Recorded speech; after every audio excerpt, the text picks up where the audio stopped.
అందరికీ నమస్కారం. Welcome to news local. EKYC అయిన వరి సాగు రైతుల నుండి 40% ధాన్యం మాత్రమే సీఎంఆర్లో ప్రభుత్వం కొనుగోలు చేసిందని వైకాపా రాష్ట్ర బీసీసెల్ కార్యదర్శి మేడిశెట్టి దుర్గారావు ఆరోపించారు. కపిలేశ్వరం మండలం టేకి రైతు సేవా కేంద్రం వద్ద ఆయన ఆధ్వర్యంలో సీఎంఆర్లో ధాన్యం కొనుగోలు నిలుపుదల చేయడంపై నిరసన కార్యక్రమం చేపట్టారు. సీఎంఆర్లో ధాన్యం విక్రయిస్తే 75 కేజీల బస్తాకు 1775 రూపాయలు రైతు బ్యాంక్ ఖాతాకు జమ అవుతుందన్నారు. నేడు ప్రభుత్వం సీఎంఆర్లో కొనుగోలు నిలుపు చేయడం వలన దళారులకు 1600 రూపాయలకే విక్రయించే పరిస్థితి వచ్చి బస్తాకు 175 రూపాయలు రైతు నష్టపోతున్నారని ఆవేదన వ్యక్తం చేశారు. గత ఏడాది ఖరీఫ్ సీజన్ లో సంభవించిన ముంతా తుఫాన్ ప్రభావంతో వరి చేలు నేల కొరిగి కోత మిషన్ కు రెట్టింపు ఖర్చు అయిందని, ఈ ఏడాది రబీ సీజన్ లో దిగుబడులు ఆశాజనకంగా ఉంటే ప్రభుత్వ మద్దతు ధర కంటే 175 రూపాయలు నష్టపోయే పరిస్థితి వచ్చిందని వాపోయారు. ఇప్పటికైనా ప్రభుత్వం ప్రకటించిన మద్దతు ధరకు ధాన్యం 100% కొనుగోలు చేయాలని డిమాండ్ చేశారు. ఈ నిరసన కార్యక్రమంలో గొల్లపల్లి దేవానంద్, మాసాబత్తుల వెంకట్రావు, గుత్తుల గోవిందరాజు, నందం ముత్యాలు,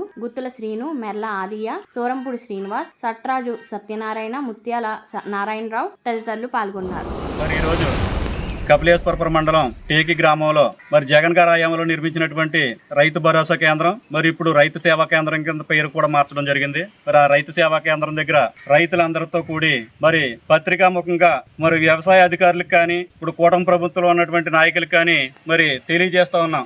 దాల్వా పంటలో సుమారుగా 45 రోజులు అయింది ప్రారంభమయ్యి ధాన్యాలు చూసి రైతులందరూ కూడా 40 రోజుల నుంచి 30 రోజులు సుమారుగా నిండిపోయినప్పటికి కూడా ఏ ఒక్కరికి కూడా ధాన్యం అమౌంట్ పడడం కానీ ఆర్బీకే చుట్టూ రైతులు తిప్పుకోవడం తప్ప టార్గెట్ లేదని చెప్పేసి రైతులందరూ కూడా విస్తుపోయే విధంగా ప్రభుత్వ అధికారులు కానీ నాయకులు కానీ ఇక్కడ చేస్తూ ఉన్నారు.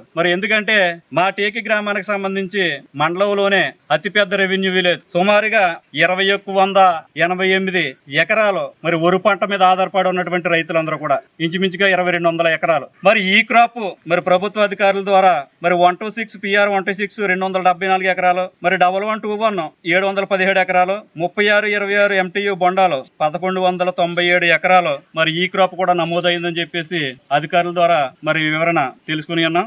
ధాన్యం కొనుగోలు కేంద్రం ద్వారా కూడా 959 మంది రైతులకు గాను 5460 మెట్రిక్ టన్నులు ఇప్పుడు వరకు కొనుగోలు చేసి సుమారుగా 12.95 కోట్ల రూపాయలు సీఎంఆర్ ద్వారా పేమెంట్లు కూడా చెల్లించడం జరిగింది.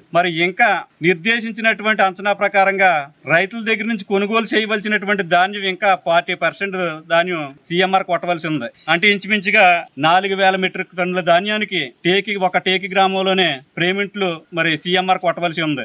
ఏ రోజును చూసినప్పుడు కూడా కింద స్థాయి ఉద్యోగులు ఏం చేయగలుగుతారు? మండల ఏవో గారు కానీ ఎంఆర్ఓ గారు కానీ వారి ఆర్డీఓ గారు కానీ కలెక్టర్ గారి దృష్టికి తీసుకెళ్లి మరింత టార్గెట్ రప్పించి రైతులందరూ కూడా విస్తుపోకుండా సకాలంలో వాళ్ళ పండించినటువంటి ప్రతి గింజనే కూడా కొని వాళ్ళకి సీఎంఆర్ కొట్టి పేమెంట్లు చెల్లించేటటువంటి బాధ్యత ప్రభుత్వ పెద్దలపై ఉన్నదని చెప్పేసి ఈ సందర్భంగా పత్రికాముఖంగా మేము తెలియజేస్తా ఉన్నాం. ఎందుకంటే ఇప్పటికే సొంత చేలు ఉన్నటువంటి రైతులు ఎలాగున్నప్పటికీ కూడా కౌరు రైతులందరూ కూడా చేలు ఓడ్చడానికి భయపడే పరిస్థితి నెలకొంది. ఎందుకంటే తొలకరలో మోంతా తుఫాను వల్ల నష్టపోయారు పూర్తిగా. దయతో సొంత రైతులందరూ కూడా కౌలుదారులకి మీరు వేసినంత వేయండి, దాలో పండిన తర్వాత చూసుకోవచ్చు అని చెప్పేసి వెసులుబాటు కూడా కల్పించారు. ఇది భగవంతుడి దయ వల్ల ఏదో 4 గింజలు పడినాయి. ఇప్పుడు ఆ తొలకర నష్టపోయినప్పుడు కూడా ఈ 4 రూపాయలు సంపాదించుకుని ముందు రెండో పంటకు మనం పెట్టుకోవచ్చు అని చెప్పేసి ఉత్సాహంతో రైతులుంటే ప్రభుత్వం తరపు నుంచి మోంతా తుఫానుకి ఏ విధమైన సహకారం అందించకపోగా ఈ రోజున ఇప్పుడు పండినటువంటి గింజలను కూడా కొనడానికి ఇంత నిర్లక్ష్యం వహిస్తుందంటే రైతులు ఏమైపోవాలి? అప్పుడేమో తొలకర పంటలో ఎంతో నష్టపోయారు. ఒక ఎకరానికి మోంతా తుఫాను వల్ల 3 నుంచి 4 గంటలు టైం పట్టింది ఒక్కొక్క మిషన్ కి. పండింది 15 బస్తాలు 20 బస్తాలు పండినట్లయితే సగం పంట ప్రత్యేకించి మిషన్ కోతకే సరిపోయింది. మిగతాది రైతులకి కొద్దో గొప్ప వేయకపోతే చేయను కుదిలించేస్తాడని చెప్పేసి రైతులకి వేసిన అప్పుల బారిన పడిపోయారు రైతులందరూ కూడా. ఇప్పుడు కూడా దళారులు మిల్లర్స్ కొమ్మకాయ రైతుల దగ్గర కేసు రూపంలో దళారులు కొనుక్కుంటే మనకి డబ్బు ఎంతో కొంత వస్తే చాలని చెప్పేసి రైతులేమో అమ్మేసుకుంటే ఆ అమ్మిన డబ్బులు కూడా 1600 రూపాయలు కూడా ఇవ్వకుండా సీఎంఆర్ కోట్ల టార్గెట్ లేదని చెప్పేసి జాప్యం చేసుకుంటూ వస్తున్నారు. అంటే నిజంగా కష్టం చెమటూర్చి పండించిన రైతుకేమో 1600 వస్తుంది.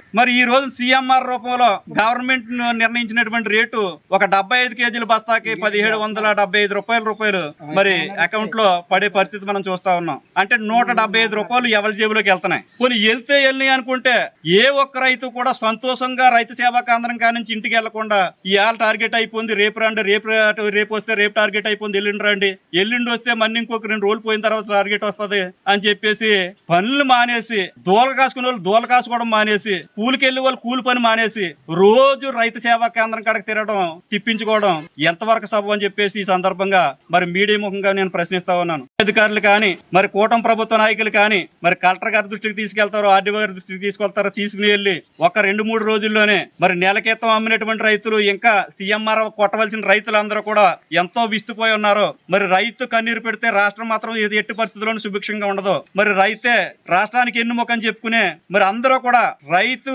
పక్షపాతి ప్రభుత్వంగా మరి చూసి రైతులందరినీ కూడా ఆదుకునే బాధ్యత ప్రస్తుత పాలక వర్గాలు ప్రభుత్వం మీద ఉన్నది. కాబట్టి దయచేసి మరి ఉన్నతాధికారుల దృష్టికి తీసుకుని వెళ్ళి ప్రతి గింజను కూడా కొనుగోలు చేసి మరి మిగతాదే ఇతర రాష్ట్రాల నుంచి ఇతర జిల్లాల నుంచి మరి బ్లాక్ లో కొనేసుకునేది కాకుండా మనకి ఎక్కడ ఈ గ్రామంలో ఎంతైతే ఈ క్రాప్ నమోదైందో ఈ క్రాప్ నమోదైనటువంటి ప్రతి గింజను కూడా ప్రభుత్వం ద్వారా కొని రైతులను ఆదుకోవాలని చెప్పేసి ఈ సందర్భంగా మీ అందరికీ మనం చేస్తా ఉన్నాం. Thank you.